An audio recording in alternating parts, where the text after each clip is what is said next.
Bismillahirrahmanirrahim. Assalamualaikum warahmatullahi wabarakatuh. Alhamdulillah, wassalatu wassalamu ala rasulillah wa ala alihi wa ashabihi wa man walah, amma ba'du. Sahabat kreatif yang semoga senantiasa dijaga dan dilindungi oleh Allah subhanahu wa ta'ala. Ali bin Abi Thalib bin Abdul Muttalib al-Hashimi al-Qurashi radhiyallahu ta'ala anhu, kunyahnya adalah Abul Hasan. Beliau adalah anak paman Rasulullah sallallahu alaihi wasallam.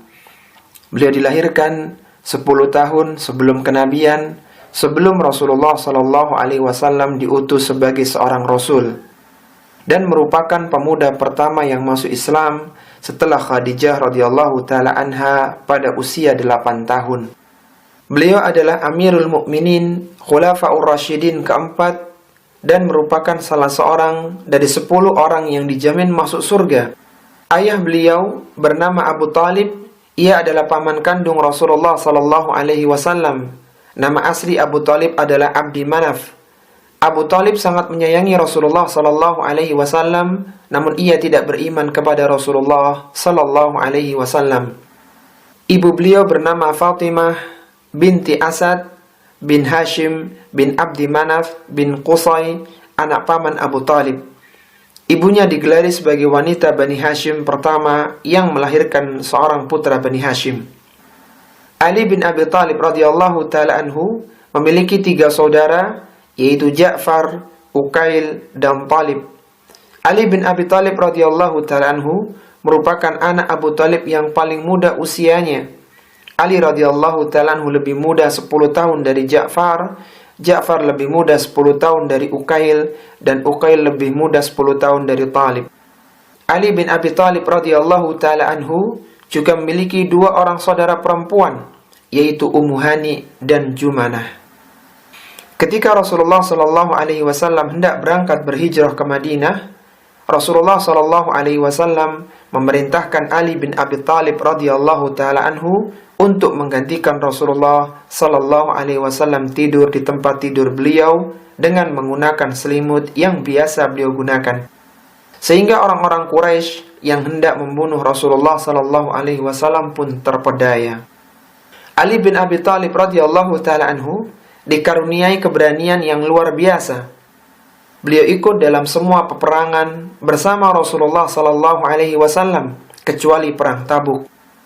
Pada perang Badar yang terjadi pada tanggal 17 Ramadan tahun 2 Hijriah, ketika perang tanding 1 lawan 1, kaum Quraisy menampilkan 3 orang, yaitu Utbah bin Rabi'ah, Syaibah bin Rabi'ah, dan Al-Walid bin Utbah.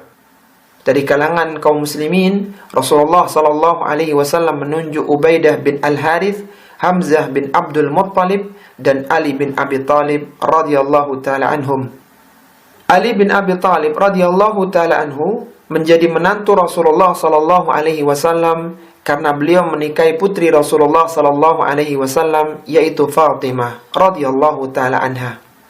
Ali bin Abi Thalib radhiyallahu ta'ala anhu menikahi Fatimah radhiyallahu ta'ala anha ketika Fatimah radhiyallahu ta'ala anha berusia 18 tahun. Pernikahan tersebut terjadi pada tahun 2 Hijriah setelah perang Badar. Suatu hari, Ali bin Abi Thalib radhiyallahu ta'ala anhu pernah marah kepada Fatimah radhiyallahu ta'ala anha. Maka beliau keluar dan tidur di masjid.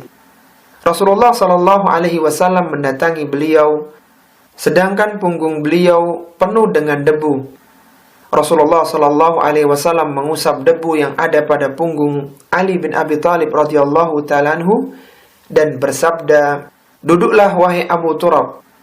Ali bin Abi Thalib radhiyallahu ta'ala anhu suka dengan gelar Abu Turab dan beliau senang dipanggil dengan gelar tersebut karena tidak ada yang memberinya gelar Abu Turab kecuali Rasulullah sallallahu alaihi wasallam.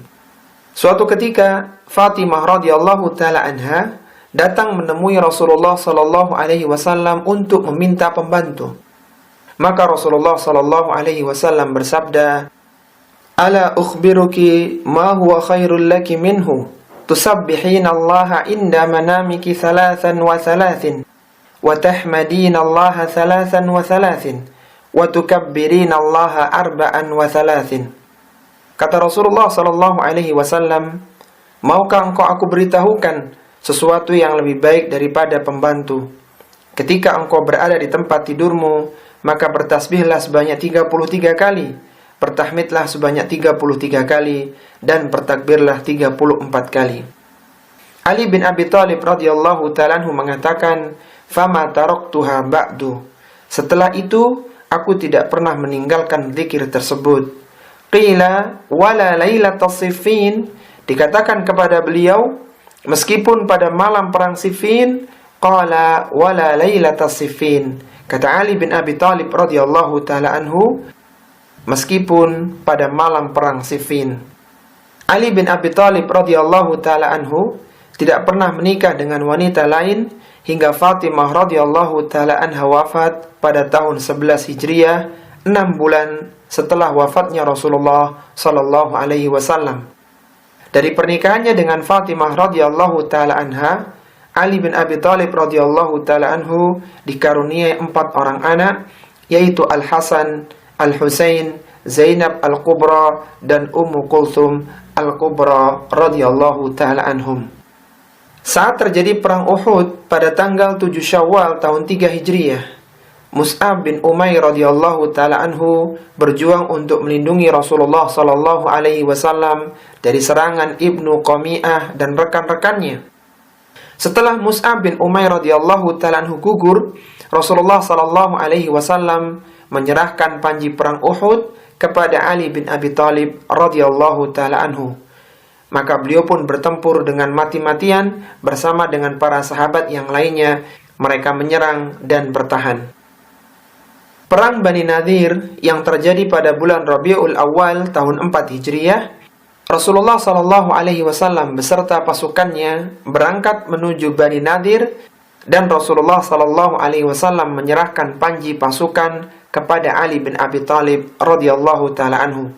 Hingga akhirnya mereka menyerah dan menerima keputusan untuk keluar dari kota Madinah dengan syarat mereka diperbolehkan untuk membawa istri-istri mereka, barang-barang yang mereka miliki, dan yang dapat mereka bawa dengan onta kecuali senjata.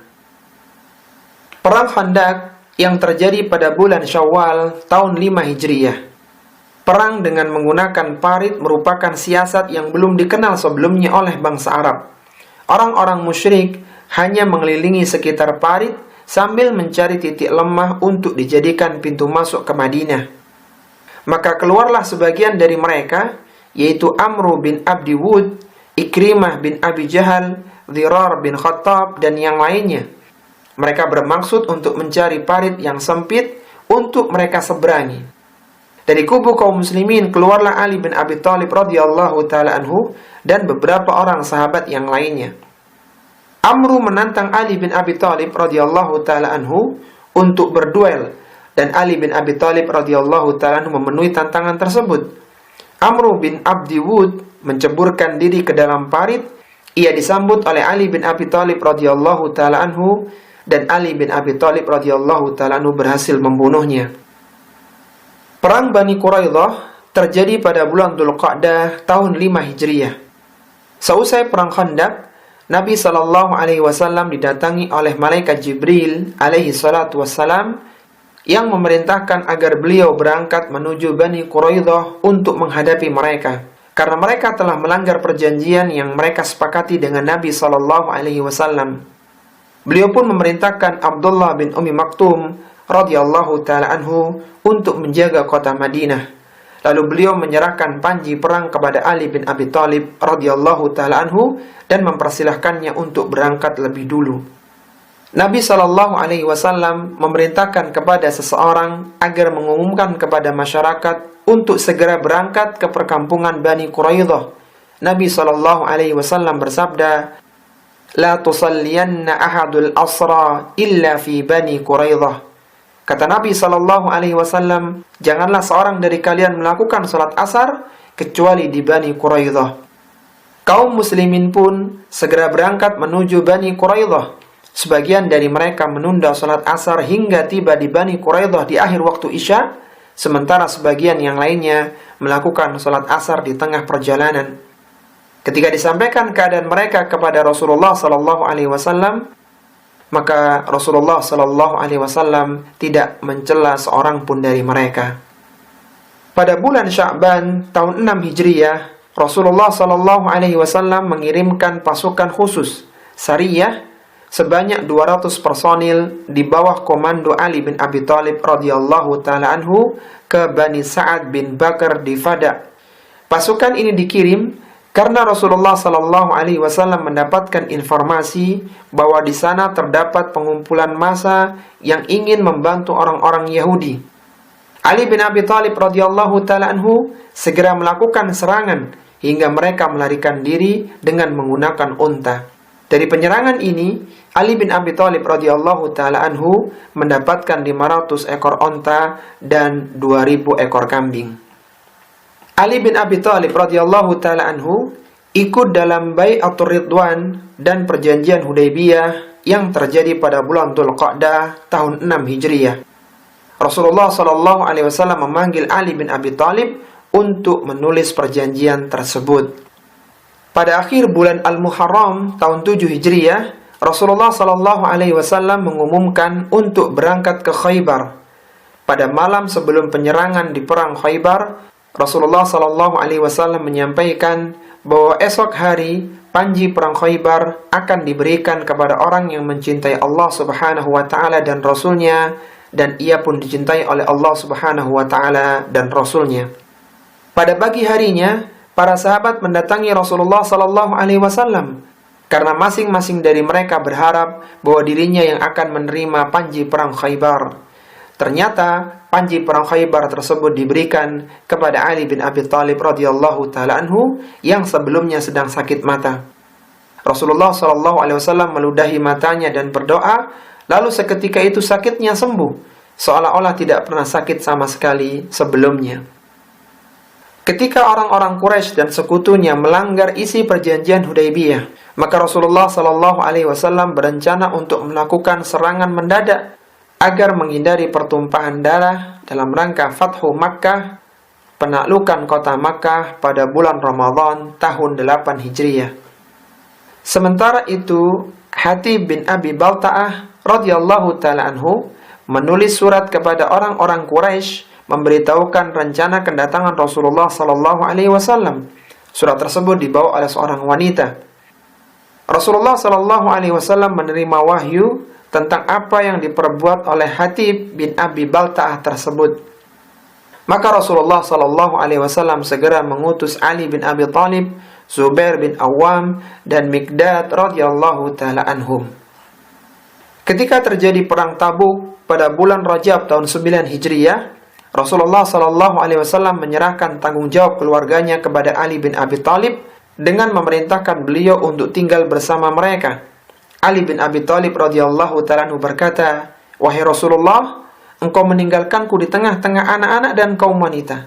Rasulullah sallallahu alaihi wasallam bersabda, "Ala tarda an takuna minni bimanzilati Harun min Musa, illa annahu laisa nabiyyun ba'di." Kata Rasulullah sallallahu alaihi wasallam, "Tidakkah engkau ridha bahwa kedudukanmu di sisiku seperti kedudukan Nabi Harun alaihi salatu wassalam di sisi Nabi Musa alaihi salatu wassalam? Hanya saja tidak ada nabi setelahku." Sahabat kreatif yang semoga dirahmati oleh Allah Subhanahu wa taala, demikianlah sejarah perjalanan hidup Ali bin Abi Thalib radhiyallahu taala anhu dalam menegakkan agama Islam. Beliau telah banyak beramal, menorehkan tinta emas dalam lembaran perjuangan Islam, dan akan mendapatkan balasan kebaikan dari apa yang telah beliau lakukan. Sekarang, giliran kita untuk beramal dan berkontribusi dalam rangka mewujudkan kejayaan Islam. Allah Subhanahu wa ta'ala berfirman, "Tilka ummatun qad khalat, laha ma kasabat walakum ma kasabtum, wala tus'aluna amma kanu ya'malun." Kata Allah Subhanahu wa ta'ala, itulah umat yang telah berlalu, bagi mereka apa yang telah mereka usahakan, dan bagi kalian apa yang telah kalian usahakan, dan kalian tidak ditanya tentang apa yang telah mereka lakukan. Semoga ini menjadi pemantik semangat kita untuk ikut andil dalam perjuangan Islam, Salawat dan salam semoga senantiasa tercurahkan kepada Nabi kita Muhammad sallallahu alaihi wasallam, keluarganya dan para sahabat semuanya. Penutup doa kami, segala puji bagi Allah, Rabb semesta alam. Wassalamualaikum warahmatullahi wabarakatuh.